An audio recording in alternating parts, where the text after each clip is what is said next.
یہ سورہ مبارکہ مصحف کے اعتبار سے تو پہلی سورت ہے ہی، سب کو معلوم ہے، لیکن یہ بھی نوٹ کر لیجئے کہ یہ نزول کے اعتبار سے بھی سب سے پہلی مکمل سورت جو حضور پر نازل ہوئی وہ یہی ہے۔ سورۃ الفاتحہ کے معنی ہوئے افتتاحی سورت۔ فتح یفتح کے معنی ہے کھولنا، مفتاح کنجی کو کہتے ہیں، چابی کو۔ تو یہ اوپننگ سورہ آف دی قرآن، قرآن حکیم کی افتتاحی صورت۔ ویسے جیسا کہ میں تعارف قرآن کے ضمن میں عرض کر چکا ہوں، عربوں کا یہ مزاج تھا کہ جس چیز سے انہیں خصوصی محبت ہوتی تھی اس کے بہت سے نام رکھتے تھے۔ اس کے بھی بہت سے نام ہیں۔ سورۃ الفاتحہ سب سے عام ہے، لیکن الکافیہ، الشافیہ، ام القرآن، اساس القرآن، کم سے کم یہ چار نام تو میں سمجھتا ہوں کہ ہر مسلمان کو مزید معلوم ہونے چاہیے، اور بھی بہت سے نام۔ اعوذ باللہ من الشیطان الرجیم، بسم اللہ الرحمن الرحیم۔ بسم اللہ الرحمن الرحیم شروع کرتا ہوں میں اللہ کے نام سے جو رحمان اور رحیم ہے۔ اس پر کچھ گفتگو ہو چکی ہے تعارف قرآن کے ضمن میں کہ رحمان اور رحیم دو نام ہیں کہ جو رحمت کے مادے سے نکلتے ہیں۔ رحمان میں اللہ تعالیٰ کی رحمت کا جوش، ہیجانی کیفیت، طوفانی کیفیت، اور رحیم میں اللہ تعالیٰ کی رحمت کا دوام اور تسلسل۔ یہ دونوں کیفیات اللہ کی رحمت میں بیک وقت موجود ہیں، جس کا ہم تصور نہیں کر سکتے۔ ہم سمندر کو دیکھتے ہیں، متلاطم سمندر ہے، اس میں ہیجان ہے، طوفان ہے۔ دریا کو دیکھتے ہیں کہ وہ سکون کے ساتھ چل رہا ہے، خاموشی سے چل رہا ہے، بہہ رہا ہے، بس تسلسل کے ساتھ بہہ رہا ہے۔ ہم ان دونوں کیفیات کو علیحدہ علیحدہ دیکھتے ہیں تو ہمارا ذہن ان دونوں کو بیک وقت اس کا تصور نہیں کر سکتا، تخیل ممکن نہیں۔ لیکن اللہ کی رحمت کی یہ دونوں شانیں مستقلاً ہر وقت موجود ہیں، بیک وقت۔ اسی لیے ان دونوں کے درمیان کہیں حرف عطف نہیں آئے گا۔ بسم اللہ الرحمن الرحیم، الحمدللہ رب العالمین۔ کل حمد، اور حمد کو ذہن میں رکھ لیجئے، حمد مساوی ہے تعریف جمع شکر۔ عام طور پر ترجموں میں ایک لفظ لایا جاتا ہے، کل تعریف اللہ کے لیے، یہ کافی نہیں ہے۔ تعریف آپ کسی شے کی کر سکتے ہیں جس میں کوئی حسن ہے، خوبی ہے، کسی بھی اعتبار سے، خواہ آپ کو اس کے حسن و خوبی سے کوئی فائدہ حاصل نہیں ہو رہا۔ ایک پھول ہے، بہت خوبصورت ہے، بس ٹھیک ہے، خوبصورت ہے، آپ نے کہا تعریف کر دی۔ شکر کرتے ہیں آپ اس شے کا جس سے آپ کو کوئی فائدہ پہنچا ہو، استفادہ ہوا ہو، آپ کی کوئی ضرورت پوری ہوئی ہو، آپ کی کوئی مشکل رفع ہوئی ہو۔ اور آپ دیکھیں گے کہ حمد میں یہ شکر کا پہلو غالب ہے۔ جتنی بھی دعائیں ہیں حضور سے منقول، شکر کے مقام پر وہاں حمد آتا ہے۔ بھوک لگی ہوئی تھی، کھانا کھایا، الحمدللہ الذی اطعمنی وسقانی۔ اب یہاں دیکھیے ترجمہ تعریف نہیں، شکر ہے اس اللہ کا جس نے مجھے کھلایا اور پلایا۔ آپ بیت الخلاء سے باہر آئے، نجاستیں آپ سے دور ہو گئی، طبیعت میں انشراح ہوا، الحمدللہ الذی اذھب عنی الاذی وعافانی۔ اور شکر ہے اس اللہ کا جس نے اذیت بخش چیزیں مجھ سے دور کر دیں اور مجھے عافیت بخشی۔ تو یہ الحمدللہ رب العالمین، اللہ تعالیٰ کا حسن و کمال اور حسن و جمال اپنی جگہ بھی اس انتہا کا ہے کہ جتنی تعریف اس کا حق ہے ہم کر ہی نہیں سکتے، لیکن اس کے احسانات اور انعامات ہم پر اتنے ہیں کہ ہم ان کو بھی گن نہیں سکتے۔ لہذا ایک ہی احصاء ہم نے کر دیا الف لام کے ساتھ، الحمدللہ رب العالمین۔ تمام تعریفیں اور کل شکر اللہ کے لیے ہیں کہ جو تمام جہانوں کا پروردگار ہے، رب ہے، مالک ہے۔ رب میں ایک مفہوم ہوتا ہے ربوبیت کا، اور اس میں مفہوم شامل ہوتا ہے تربیت کا، ربیانی صغیرہ۔ تو مالک ہونا اور تربیت دینا، آپ جس شے کے مالک ہوں گے آپ چاہیں گے اس میں بڑھوتری ہو، اس میں اضافہ ہو، وہ نشو و نما پائے۔ تو یہ دونوں چیزیں آپس میں ایک دوسرے کا جڑی ہوئی ہیں، پروردگار بھی اور مالک بھی۔ عام طور پر عربی میں رب کا لفظ مالک کے لیے آتا ہے، رب البیت، رب الدار، رب المال۔ تو مال وہاں پر ظاہر بات ہے کہ اس سے مراد کیا ہے، مال والا، گھر والا، گھر کا مالک۔ تو کل شکر اور کل تعریف اس اللہ کے لیے ہے جو تمام جہانوں کا مالک بھی ہے اور پروردگار بھی ہے۔ الرحمن الرحیم، رحمان ہے اور رحیم ہے۔ اب دوبارہ اس کی میں وضاحت نہیں کروں گا۔ مالک یوم الدین، یوم دین کا مختار مطلق ہے۔ دین عربی زبان میں کہتے ہیں بدلے کو، دناہم کما دانو کما تدینو تو دانو، یہ کہاوت ہے۔ جیسے اردو میں ہم کہتے ہیں جیسا کرو گے ویسا بھرو گے، کما تدینو تو دانو، تو یہ ہے بدلہ، اس کا بنیادی مفہوم جو ہے وہ بدلہ ہے۔ تو بدلے کا ایک دن ہے جس دن فیصلہ ہوگا کہ کون کیا کما کر لایا ہے، اسے کیا بدلہ ملنا چاہیے۔ آیا اس کا برائیوں کا پلڑا بھاری ہے کہ اسے سزا ملنی چاہیے، یا اس کی حسنات اور نیکیوں کا پلڑا بھاری ہے کہ اسے جزا ملنی چاہیے، اس کا انعام اور اکرام کے ساتھ معاملہ کیا جانا چاہیے۔ وہ ایک دن ہے، اسے ہم یوم القیامہ کہتے ہیں۔ اور لیکن اصل بات جو یہاں کہی گئی، یعنی ایک جملے میں تین باتوں کا اعتراف ہو رہا ہے۔ بعث بعد الموت، ایک دن آئے گا کہ ہم مرنے کے بعد تمام انسان اٹھا لیے جائیں گے، پھر حساب و کتاب، پھر اللہ کے ہاں حاضری ہوگی اور حساب کتاب ہوگا۔ اور تیسرے یہ کہ اس حساب کتاب کے دن کا مختار مطلق اللہ ہے، یعنی کسی اور کو اپنے ذہن میں سہارا بنا کر آپ زندگی گزاریں کہ وہ مجھے چھڑا لے گا، یا وہ ہستی جو ہے اتنی زوردار ہے کہ وہ مجھے بچا لے گی، اس سے اپنے دل کو، اپنے ذہن کو بالکل پاک کر لیجئے۔ مالک یوم الدین، ایک دوسری جگہ پر قرآن میں آیا ہے، اس روز کوئی پکارنے والا پکارے گا لمن الملک اليوم للہ الواحد القہار، آج کے دن کس کا اختیار مطلق ہے؟ اور پھر کہا جائے گا اللہ کے لیے الواحد قہار، جو پوری طرح چھایا ہوا ہے، بس تولی ہے۔ تو مالک یوم الدین، جو جزا و سزا کے دن کا مالک ہے۔ اب یہاں سے کلام ایک رخ بدل رہا ہے۔ ابھی تک تو یہ غائبانہ انداز میں کلام ہو رہا ہے، اللہ سے خطاب نہیں آیا اس میں ابھی۔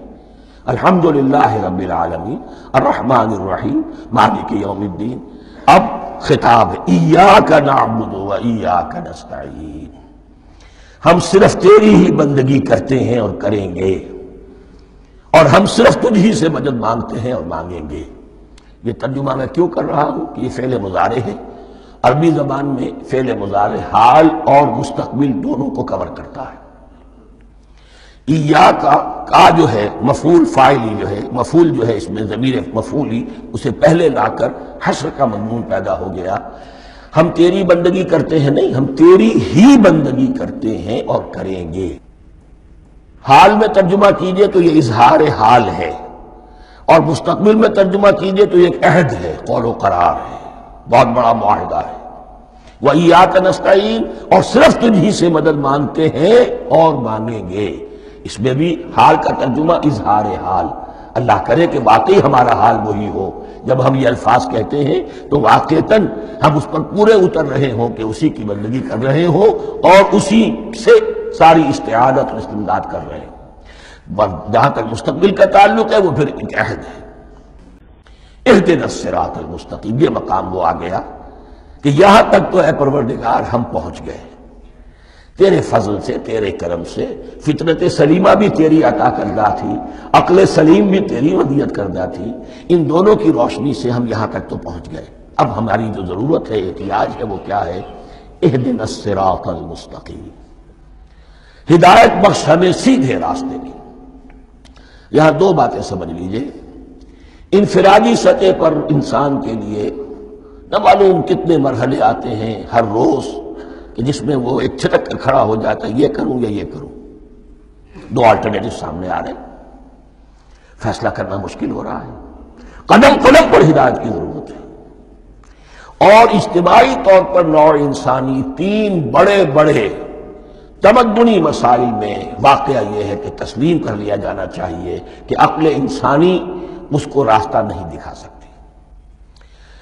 عام معاشرتی سطح پر مرد اور عورت کے درمیان حقوق اور اختیارات کا کیا توازن ہو، ناممکن ہے، انسان طے نہیں کر سکتا۔ انسان یا مرد ہے یا عورت ہے۔ عورت سوچے گی اپنے لحاظ، اپنے جذبات کا، اپنے خیالات کا لحاظ رکھے گی، مرد کے جذبات و احساسات کا اس کا کوئی تصور ہی ممکن نہیں۔ مرد سوچے گا اسے اپنے احساسات معلوم ہے، لیکن یہ کہ عورت کے احساسات سے وہ نابلد ہے، ان کو محسوس کر ہی نہیں سکتا۔ لا محالہ وہ اپنے بارے میں وہ جو بھی نظام بنائے گا اس میں وہ اپنی بالادستی رکھے گا۔ وہ تو ایک ہی ہستی ہو سکتی ہے کہ جو دونوں کی خالق ہے، مرد کی بھی عورت کی بھی، اور اس کو دونوں سے محبت ہے، دونوں کا خیر خواہ ہے، دونوں کا رب ہے، دونوں کو پروان چڑھانا چاہتا ہے۔ اسی طرح فرد اور معاشرہ یا ریاست، حکومت اور ریاست ہمیشہ یہ چاہتی ہے کہ سارے اختیارات ہمارے ہاتھ میں آ جائیں، ٹوٹلیٹیرین سوسائٹی ہو، بس ہم حکم دیں اور لوگ اس پر چلیں۔ افراد یہ چاہتے نہیں، ہمیں آزادی ہونی چاہیے۔ اب آپ دیکھیے کہ دنیا میں کتنے جھگڑے چلتے ہیں اسی پر، فریڈم فریڈم فریڈم۔ وہ فریڈم واقعتاً اپنی جگہ پر ایک شے ہے، افراد کی آزادی ہونی چاہیے، لیکن افراد کی آزادی اتنی نہ ہو جائے کہ وہ مادر قدر آزاد ہو جائے، کوئی قانون، کوئی قاعدہ، کوئی اخلاقی، کوئی حدود اور قیود جو ہے ان کا پابند نہ رہے۔ تو اب کہاں ہے وہ نقطہ اعتدال کہ جس میں انسان کی انفرادی آزادی، انفرادی اختیار اور ادھر اجتماعی مصلحتیں جو ہیں ان کو بیلنس کیا جا سکے؟ انسان طے نہیں کر سکتا، صرف اللہ ہی اس کے لیے نظام دے سکتا ہے۔ تیسرا مسئلہ ہے سرمایہ اور محنت، اس میں کیا توازن ہو؟ سرمایہ اور محنت دونوں مل کر کچھ بنا رہے ہیں، کچھ پروڈیوس کر رہے ہیں۔ اب اس میں نفع جو ہوا ہے اس میں سرمایہ کا کتنا حصہ ہونا چاہیے اور لیبر کا کتنا ہونا چاہیے، کون طے کر سکتا؟ اس کے لیے بھی کہ ایسا نہ ہو کہ سرمایہ داری جو ہے آکاش بیل بن کر پورے معاشرے پر چھا جائے، اور غریب بیچارہ، مزدور بیچارہ، کاشتکار بیچارہ، وہ گویا کہ چکی کے دو پارٹوں میں پس کر رہ جائے، اس کی کوئی حیثیت نہ رہ جائے۔ لیکن یہ کہ دوسری طرف اگر یہ کہ مزدور کا جو حق ہے اس سے زیادہ اس کو دے دیا جائے تو سرمایہ جو ہے وہ سکڑ جائے گا، شائی ہو جائے گا، وہ پھر میدان میں نہیں آئے گا۔ کیا کیا جائے؟ کون سا نقطہ عدل و اعتدال ہے؟ یہ تین مسائل ایسے ہیں، اہدنا الصراط المستقیم۔ تو یوں سمجھیے کہ ایک جو بنیادی ہدایت تھی، ایک اللہ کو پہچان لینا، یہ جان لینا کہ کل حسن و جمال اور تمام انعام و اکرام کا منبع اس کی ذات ہے، وہ رحمان ہے اور رحیم ہے، اور یہ جان لینا کہ مرنے کے بعد جی اٹھنا ہے، حساب کتاب ہے، فیصلہ ہوگا جزا و سزا کا، اور مختار مطلق اس دن کا اللہ ہے۔ پھر یہ عہد کر لینا ایاک نعبد و ایاک نستعین۔ اس کے بعد دعا، پروردگار ہمیں ہدایت پر قائم رکھ، ہماری ہدایت میں اضافہ فرما۔ اس ہدایت کے لفظ کو سمجھ لیجئے، بنیادی ہدایت، تفصیلی ہدایت، قدم قدم پر ہدایت، ہدایت پر ہدایت۔ والذین اہتدوا زادہم ہدی، جو لوگ ہدایت کے راستے پر آتے ہیں اللہ ان کی ہدایت میں اضافہ کرتا ہے۔ تو یہ قدم قدم پر ہمیں ہدایت کی ضرورت ہے اور مرحلہ وار ضرورت ہے۔ ہدایت اس کو بھی کہتے ہیں کہ کسی نے آپ سے کوئی پتہ پوچھا، آپ نے کہا ادھر جانا، پھر دوسری گلی میں مڑنا، پھر جانا دو تین لائٹیں چلے جانا، پھر مڑنا، وغیرہ وغیرہ، یہ بھی ہدایت ہے، نظری طور پر آپ نے بتایا ہے۔ ایک ہدایت یہ ہوئی کہ بھائی میں چلتا ہوں آپ کے ساتھ، میں آپ کو وہاں تک پہنچا دوں گا تاکہ آپ کو دقت نہ ہو، آپ نے منزل تک پہنچا دیا۔ ان دونوں کے درمیان، یہ تو میں نے ایک فرد کی مثال دی ہے، اللہ اور بندے کے درمیان نہ معلوم کتنے مراحل ہیں ہدایت کے۔ تو کسی وقت بھی انسان اپنے آپ کو ہدایت خداوندی سے مستغنا نہیں سمجھ سکتا، اور نہیں تو پروردگار جو ہدایت دی ہے اس پر ہدایت پر قائم رکھ۔ کیا پتہ شیطان کا کوئی حملہ، کیا پتہ ہمارے نفس کی کوئی شرارت کسی ایسے رخ پر ہمیں ڈال دے کہ اب تک کی ساری کمائی بھی ضائع ہو جائے۔ لہذا یہ نہ سمجھیے کہ جب یہ ساری چیزیں ان کو معلوم تھی، وہ ان چیزوں کا تو اقرار کر رہے تو اب ہدایت کون سی مانگ رہے؟ تو ہدایت کا تو بڑا میدان کھلا ہوا ہے، اور اس ہدایت کی وہ جو میں نے آخری شکل آپ کو بتائی ہے کہ منزل مقصود تک پہنچا دے، یہ ہدایت بھی قرآن مجید میں اس معنی میں بھی لفظ آیا ہے کہ اہل جنت جب جنت میں داخل ہوں گے تو جو ترانہ حمد ان کی زبان پر اس وقت ہوگا وہ کیا ہے؟ الحمدللہ الذی ہدانا لہذا وما کنا لنہتدی لولا ان ہدانا اللہ۔ کل شکر اللہ کا جس نے ہمیں یہاں تک پہنچا دیا، ہدایت دی یہاں تک پہنچا دیا، اور ہم ہرگز نہ پہنچ پاتے، ہم ہرگز ہدایت یافتہ نہ ہو سکتے اگر اللہ ہی ہمیں ہدایت نہ دیتا۔ اہدنا الصراط المستقیم، سیدھا راستہ۔ سورہ مبارکہ کے بارے میں خاص حدیث آپ کو سنانا چاہتا ہوں، اور اسی سے در حقیقت جو امام ابو حنیفہ کا موقف ہے رحمۃ اللہ علیہ، اس کی حقانیت مزید مبرہن ہو جائے گی۔ یعنی کیا کہ آیت بسم اللہ سورہ فاتحہ کا جز نہیں ہے، سورہ فاتحہ الحمدللہ رب العالمین سے شروع ہوتی ہے۔ وہ میں آپ کو بتانا بھول گیا کہ جن کے نزدیک یہ سورت کا جز ہے وہ پھر جہری قرات میں بسم اللہ الرحمن بھی بلند آواز سے کہیں گے، اور جن کے نزدیک یہ سورہ فاتحہ کا جز نہیں ہے وہ نہیں کہیں گے، وہ الحمدللہ رب العالمین سے قرات کریں گے۔ تو کوئی فرق نہیں ہے بنیادی۔ یہ حدیث جو ہے یہ مسلم شریف میں ہے اور حدیث قدسی ہے۔ اس کے راوی حضرت ابو ہریرہ ہے رضی اللہ تعالی عنہ، اور اس حدیث نے اس سورت کے مضامین کا نہایت عمدہ تجزیہ کر دیا ہے۔ حدیث کے الفاظ سن لیجئے، قسمت الصلاۃ بینی و بین عبدی نصفین۔ اللہ تعالیٰ فرما رہے ہیں، حدیث قدسی ہے، میں نے نماز کو، صلاۃ کو اپنے اور اپنے بندے کے درمیان آدھا آدھا تقسیم کر لیا۔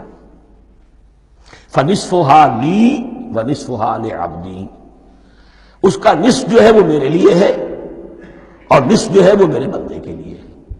وَلِعَبْدِي مَا سَأَلَ، اور جو میرے بندے نے مانگا میں اسے دوں گا، میرا وعدہ ہے یا میں نے اسے دیا۔ اس کے بعد اس کی تفصیل آتی ہے، اذا قال العبد، جب بندہ کہتا ہے الحمدللہ رب العالمین، قال اللہ حمدنی عبدی، جب بندہ کہتا ہے الحمدللہ رب العالمین، اللہ فرماتا ہے میرے بندے نے میری حمد کی۔ وَإِذَا قَالَ الرَّحْمَنُ الرَّحِيمُ قَالَ اللَّهُ اثْنَى عَلَيَّ عَبْدِي، جب بندہ کہتا ہے الرحمن الرحیم، اللہ فرماتا ہے میرے بندے نے میری ثنا کی۔ وَإِذَا قَالَ مَالِكِ يَوْمِ الدِّينِ قَالَ اللَّهُ تَعَالَى مَجَّدَنِي عَبْدِي، میرے بندے نے میری تمجید بیان کی، میری بزرگی بیان کی۔ اب یہ تین آیتیں ہو گئیں، تینوں میں اللہ کی حمد ہے، ثنا ہے، تمجید ہے۔ یہ تین آیتیں خالص اللہ کے لیے ہو گئیں۔ اب چوتھی آیت آئی، ایاک نعبد و ایاک نستعین۔ اس کے بارے میں جب بندہ کہتا ہے اذا قال العبد ایاک نعبد و ایاک نستعین، قال اللہ تعالی ھذا ما بینی و بین عبدی ولعبدی ما سأل، یہ میرے اور میرے بندے کے درمیان ہے۔ یہ تو یوں سمجھیے یہ گرہ لگ گئی ہے میرے اور میرے بندے کے مابین۔ اس نے مجھ سے قول و قرار کیا ہے، اس نے میری بندگی کا اعتراف کیا ہے، اس نے تسلیم کیا ہے کہ میری ہی بندگی کرتا ہے اور کرے گا، اور مجھ سے مدد چاہیے ہے۔ ھذا ما بینی و بین عبدی، یہ معاہدہ ہے، معاہدہ دو فریقوں کے مابین ہوتا، یہ میرے اور میرے بندے کے مابین ہے۔ بھلے عبدی ما سأل، اور میں نے اپنے بندے کو دیا جو اس نے مانگا، وہ میری مدد چاہتا ہے، میری مدد اس کے شامل حال رہے گی۔ فَإِذَا قَالَ، اور جب بندہ کہتا ہے اهْدِنَا الصِّرَاطَ الْمُسْتَقِيمَ صِرَاطَ الَّذِينَ أَنْعَمْتَ عَلَيْهِمْ غَيْرِ الْمَغْضُوبِ عَلَيْهِمْ وَلَا الضَّالِّينَ، قَالَ اللَّهُ تَعَالَى هَذَا لِعَبْدِي وَلِعَبْدِي مَا سَأَلَ۔ یہ تین آیتیں یہ میرے بندے کے لیے، اهْدِنَا الصِّرَاطَ الْمُسْتَقِيمَ، اسی صراط مستقیم کی وضاحت ہے مثبت، صراط الذین انعمت علیہم، اسی صراط المستقیم کی وضاحت ہے منفی انداز میں، غیر المغضوب علیہم ولا الضالین۔ یہ سب میرے بندے کے لیے ہے اور میں نے اپنے بندے کو دیا جو اس نے مانگا۔ اس کو میں نے ایک مرتبہ یہ ترازو کی شکل میں اس کو لکھوایا تھا۔ دیکھیے یہ ایاک نعبد و ایاک نستعین، یہ ہے وہ ترازی کی وہ ڈنڈی۔ واو جو ہے ایاک نعبد و ایاک نستعین، واو جو ہے گویا کہ وہ مٹھ ہے جس سے کہ ترازو کو پکڑا جاتا ہے۔ ادھر ایک پلڑا ہے جس کی تین آیتیں ہیں، الحمدللہ رب العالمین الرحمن الرحیم مالک یوم الدین۔ اس کا نتیجہ کیا نکلا؟ ایاک نعبد۔ آپ نے شاید یہ سنا بھی ہو، ایک بہت ہی عمدہ قرات کا جو ریکارڈ ہے قاری عبدالباسط عبدالصمد کا، وہ یہاں سے چل کر سورہ فاتحہ کی قرات کر کے ایاک نعبد پر آ کر رکتا ہے۔ الحمدللہ رب العالمین الرحمن الرحیم مالک یوم الدین ایاک نعبد۔ گویا کہ یہاں یہ صورت بالکل ہاف ہو گئی ہے۔ تین آیتوں میں اللہ کی حمد ہے، ثنا ہے، تمجید ہے، جس کا نتیجہ ہم تیری ہی بندگی کرتے ہیں، تیری ہی اطاعت کریں گے۔ لیکن اب اس کے بعد سوال ایاک نستعین، اسی کی جو استعانت کیا درکار ہے ہمیں؟ ہدایت۔ ہدایت سب سے بڑی استعانت ہے، ہدایت ہی تو سب سے بڑی مدد ہے۔ اهدنا الصراط المستقیم صراط الذین انعمت علیہم غیر المغضوب علیہم ولا الضالین۔ یہ ایاک نستعین کے حکم کے ساتھ یہ تین آیتیں آ گئیں، اهدنا الصراط المستقیم صراط الذین انعمت علیہم غیر المغضوب علیہم ولا الضالین۔ قسمت الصلاة بینی و بین عبدی نصفین فنصفها لی ونصفها لعبدی ولعبدی ما سأل۔ اللہ تعالیٰ اس سورہ فاتحہ کا جو اصل مفہوم ہے وہ بھی ہمارے ذہنوں پر، ہمارے شعور کی سطح پر اسے اجاگر کیے رکھے، ہمیں توفیق دے کہ جب بھی پڑھیں، جب بھی سنیں تو وہ کیفیت اگر ہو جائے۔ اس لیے کہ ایک حدیث ہے کہ الصلاۃ معراج المومنین، نماز تو اہل ایمان کے حق میں معراج کے درجے میں ہے۔ اس حوالے سے ہم یہ سمجھ سکتے ہیں کہ کوئی وقت ایسا آ سکتا ہے کہ انسان کو واقعتاً، روح انسانی واقعتاً اللہ کے یہ جواب سنے۔ انہونی بات نہیں ہے، ہوتا ہے خطاب آخر، اٹھتا ہے حجاب آخر، کرتے ہیں خطاب آخر، یہ تو ہوتا ہے۔ مخاطبہ الہی، تو میں نے عرض کیا کہ ثابت ہے، مخاطبہ، محادث اور تحدیث اللہ بندوں سے کلام کرتا ہے۔ صراط الذین انعمت علیہم، اس کی مزید وضاحت ہے، راستہ اس کا ان لوگوں کا جن پر تیرا انعام ہوا۔ یہ کون لوگ ہیں؟ اس کی وضاحت آپ کو ملے گی سورہ نساء میں، من یطع اللہ والرسول فاولئک مع الذین انعم اللہ علیہم من النبیین والصدیقین والشہداء والصالحین۔ چار طبقات ہیں منعم علیہم، جن پر اللہ کا انعام ہوا ہے۔ چوٹی پر انبیاء کرام، اس کے بعد صدیقین کرام، اس کے بعد شہداء عظام، اس کے بعد عام صالح مسلمان، صالح ہو۔ یہ بیس لائن ہے۔ اس سے اوپر کا درجہ شہداء کا ہے، اس سے اوپر کا درجہ صدیقین کا ہے، اور پھر اس سے اوپر کا درجہ انبیاء کا ہے۔ انبیاء میں سے پھر وہ بھی ہوتے ہیں کہ جو اولو العزم میں من الرسل ہیں، لیکن یہ چار طبقات ہیں، ان کے راستے پر ہمیں چلا۔ غیر المغضوب علیہم ولا الضالین، جو مغضوب علیہم نہیں ہوئے، جن پر تیرا غضب نہیں ہوا۔ اور غضب ہوتا ہے ان پر کہ جو ہدایت کے واضح ہونے کے بعد ہدایت کو ترک کر دیں، وہ ہے مغضوب علیہم۔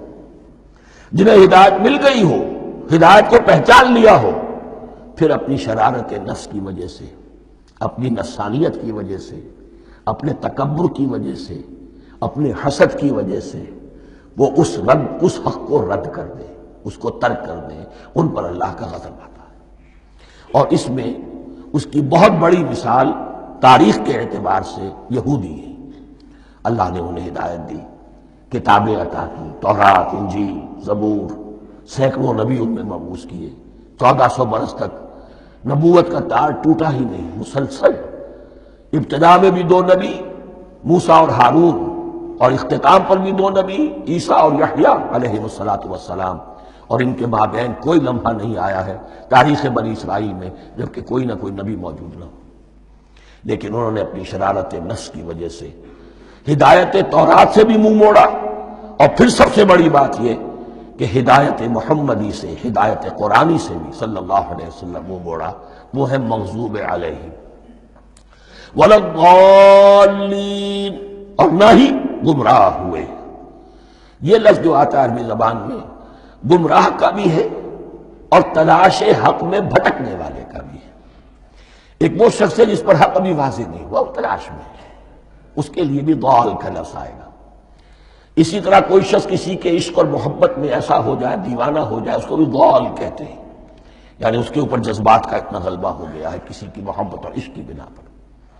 تو حضور کے لیے یہ لفظ آیا ہے وَوَجَدَكَ ضَالًّا فَهَدَىٰ، اور یہ تو سورۃ الضحیٰ ہے، اکثر بیشتر لوگوں کو یاد ہوگی۔ تو یہ جو ضال کا لفظ ہے، اس میں سمجھ لیجئے ضروری نہیں ہے کہ وہ گمراہ ہو، بلکہ وہ بھی کہ جو ابھی راہ ہدایت کی طلب میں، اس کے حصول کے لیے اس کی تلاش میں کوشاں ہے، اور وہ بھی کہ جو کسی مغالطے کی وجہ سے حق سے منحرف ہو جائے۔ یہ بھی جان لیجئے کہ ایک ہے بدنیتی، تکبر، حسد، حق کو جان کر پہچان کر رد کر دینا یا چھوڑ دینا یا ترک کر دینا۔ ایک ہے کسی غلطی میں، کسی جذبات کے اندر آ کر، کسی غلو کے اندر مبتلا ہو کر اور حق سے منحرف ہو جانا۔ اس کی جو سب سے بڑی مثال ہے وہ نصارہ ہے، عیسائی ہے۔ حضرت مسیح کو انہوں نے مانا لیکن غلو کیا۔ یہ لفظ آئے گا آگے، لا تغلو فی دینکم، اپنے دین میں غلو نہ کرو۔ جیسے ہمارے ہاں بھی بعض لوگ ہیں جو حضور صلی اللہ علیہ وسلم کی تعریف میں، حضور صلی اللہ علیہ وسلم کے ساتھ اپنی محبت کے اظہار میں غلو کر جاتے ہیں۔ یہ انتہا درجے کو ہو گیا تھا حضرت مسیح علیہ السلام کے ماننے والوں میں، اور اس کی بنا پر انہوں نے تثلیث کا عقیدہ ایجاد کر لیا اور حضرت مسیح علیہ السلام کو اللہ کا بیٹا بنا دیا۔ تو اس کی سب سے بڑی مثال ضالین کی اس اعتبار سے کہ ہدایت پانے کے بعد کسی بدنیتی سے نہیں بلکہ کسی اچھے جذبے میں غلو کی وجہ سے، رسول سے محبت کرنا تو اچھا جذبہ ہے لیکن یہ محبت بھی ایک حد میں رہنی چاہیے۔ غلو کرے گی تو ظاہر بات ہے کہ اس کے بعد وہ گمراہی کی طرف لے جائے گی۔ تو یہ ہے اس سورہ مبارکہ کا ترجمہ، اور اس کے بعد آخر میں آمین کہنا یہ مسنون بھی ہے، کہنا چاہیے۔ البتہ اختلاف یہاں بھی صرف اتنا ہے کہ نماز میں جب آپ امام کے ساتھ ہیں، وہ اگر جہری قرات کر رہا ہے تو آیا اس کے بعد آپ کو بھی بالجہر کہنا ہے آمین یا نہیں کہنا، یہ اختلاف ہے، ان میں کوئی فرق واقع نہیں ہوتا۔ یہ چیز متفق علیہ کہ کہنا ہے آمین، بلکہ یہ آمین تو یہودیوں میں ہے، یہ آمین جو ہے یہ عیسائیوں میں بھی ہے۔ ان کی بھی جو لارڈس پریئر ہے اس کے بعد آمین، وہ آمین کہتے ہیں، وہ فرق، وہ لفظ ایک ہی ہے۔ اس لیے کہ عبرانی زبان اور عربی زبان، یا تو ہم یہ کہہ سکتے ہیں کہ دونوں بہنیں ہیں، کوئی ایک مشترک زبان تھی ان کی ماں جس کی یہ دو بیٹیاں ہیں، اور یا یہ کہنا پڑے گا کہ عربی زبان کی ماں جو ہے وہ عبرانی زبان ہے۔ بہرحال بڑا قریبی رشتہ عربی کا اور عبرانی کا ہے، اس اعتبار سے وہ آمین۔ اب آپ کو معلوم ہے ہم السلام علیکم وہ کہتے ہیں، وہ سلام کہتے ہیں، فرق کیا ہے؟ وہ تو تلفظ کا فرق ہے۔ اسی طریقے سے اور بہت سے الفاظ ہیں، میں بعد میں بتا۔ اب میں اس صدق اللہ العظیم۔